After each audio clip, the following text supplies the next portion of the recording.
Hello everyone, today I'm going to share with you my favorite MonsterVerse films. Now these are my favorite. These aren't what I consider the best MonsterVerse films, but just my personal favorite. My list will greatly differ from yours, so feel free to share your favorite MonsterVerse films from your least to most favorite down in the comments below.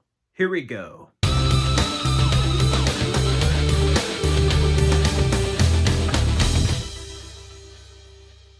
Okay, so I'm a huge King Kong and Godzilla fan. As a matter of fact, when the '98 film came out, I got into the Toho Japanese Godzilla films. I love those films. I also love the original 1930s King Kong, and I'm a huge fan of Peter Jackson's 2005 remake. So starting with my least favorite would probably be Kong Skull Island. I actually think this is a more entertaining film than the first Godzilla, but for me, it starts out really well. I love it. This film, the jokes, the MCU vibe, and the modernization of it feels off. It doesn't feel entirely like the 60s, even though in some parts it kind of has an X-Men First Class vibe. The cast is great with John Goodman, John C. Reilly, Brie Larson, and Tom Hiddleston, and Samuel L. Jackson. I love the cinematography. It definitely has influences from Francis Ford Coppola's Apocalypse Now. Overall, it's an interesting twist on the Kong legend, even though it recycles many of the tropes we've seen in the Kong film. I mean, if you've seen the original films in the '76 Jessica Lange, Jeff Bridges remake, you've pretty much seen it all. I do love the monsters and kind of life they give to Skull Island.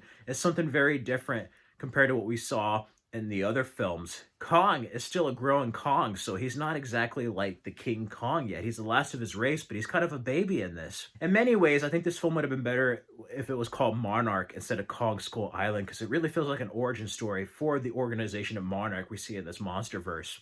I love the visual effects. Some of the comedy does work, but the horror elements, the monsters are very scary at times, and Kong does deliver with his fights. And for that, I think it's a more entertaining film despite its flaws. After that, I have Godzilla from 2014. A lot of people love this film. It does stay true to the Toho Japanese films, but this movie really made me mad. And the reason why I have it higher compared to Kong Skull Island is that despite them cutting away from Godzilla and not showing him, I do think when they do have fights, it's better. And I think the terms of filmmaking and story are stronger than Kong Skull Island.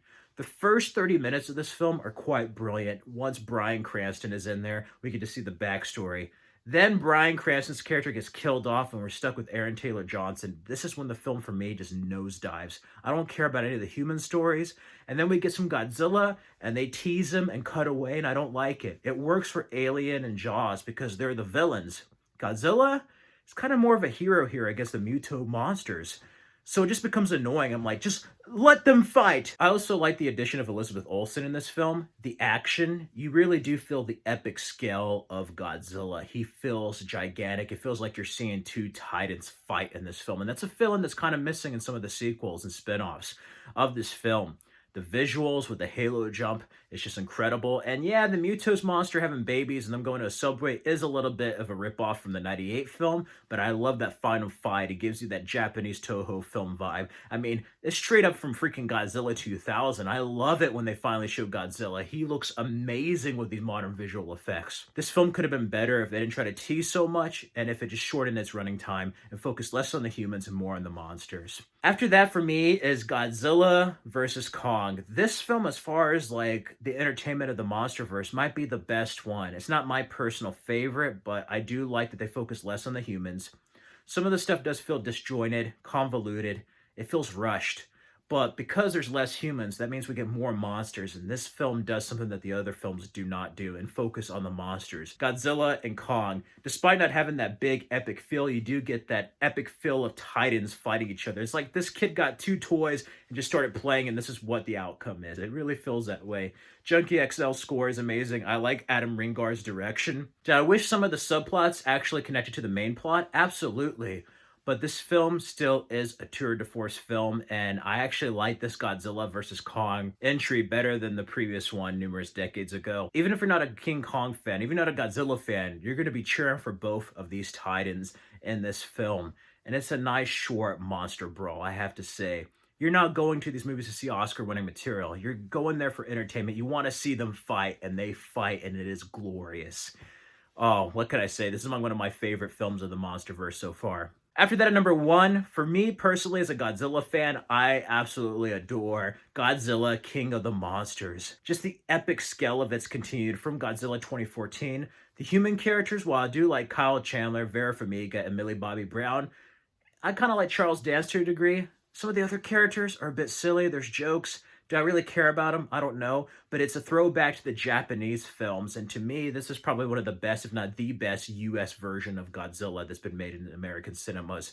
I love the fight with King Ghidorah. You have Mothra. Just seeing all these monsters awaken all around the world, it really feels like it's like the end of the world in this movie. All the way to the last fight. This is just pure Godzilla. If you're a fan of the original films, you're going to definitely enjoy this. The theme is there. And this film, unlike the first one in 2014, does not cut away from Godzilla. We actually get to see Godzilla fight. Despite being a little bit too long and despite focusing on human characters too much, this film is probably my favorite film out of the MonsterVerse and definitely one of my favorite Godzilla films. Let me know down in the comments below again, what are your favorite MonsterVerse films? You can be sure to subscribe for more videos. Follow me on the Stardust app at FredFilmFanatic and Instagram at FredFilmFanatic, and check out these videos for more content. Stay safe and healthy, everyone. Till next time.